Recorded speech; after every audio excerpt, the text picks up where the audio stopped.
Hi there.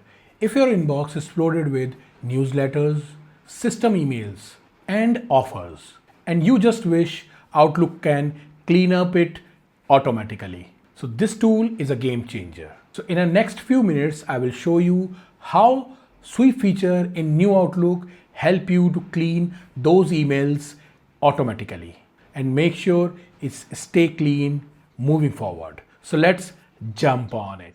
So what is Sweep?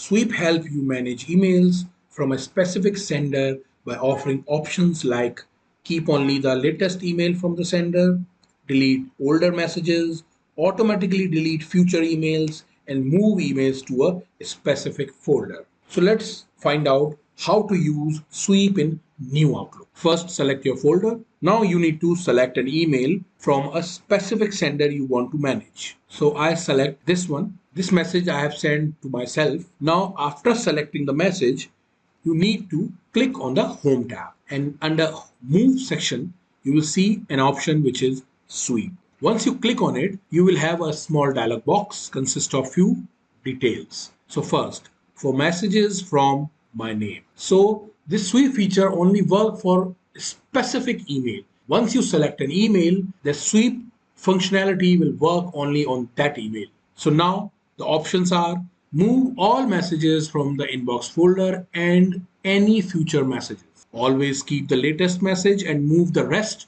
from the inbox folder. And the last one is always move messages older than 10 days from the inbox folder. Now, in all these four options, the system is highlighting to move the messages. This feature is also very popular to manage your inbox. Now, once you select any option from these four options, you have to move that emails. So there is another option which is move to, and here once you click on the drop down, you will check out your major folders. Now you can also create a new folder, or in case you have that folder which is not visible over here, you can select move to a different folder.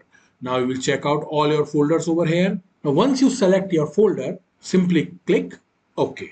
So that's it. Your inbox is instantly clean based on your selection. And the rule is applied for future messages too, depending on what you choose. So somebody asked me, what happens if I delete that folder? In that case, system automatically remove the function you applied because there is no folder to shift those messages. That sweep function you have applied will automatically wiped out. So this is my 12th video of my 100-day Outlook learning challenge. So if you have learned something new from this video, please like and subscribe my YouTube channel. And please don't forget to click on the bell icon so you will never miss out any Outlook tips and problem solvers videos I come up with. Thank you and have a nice day.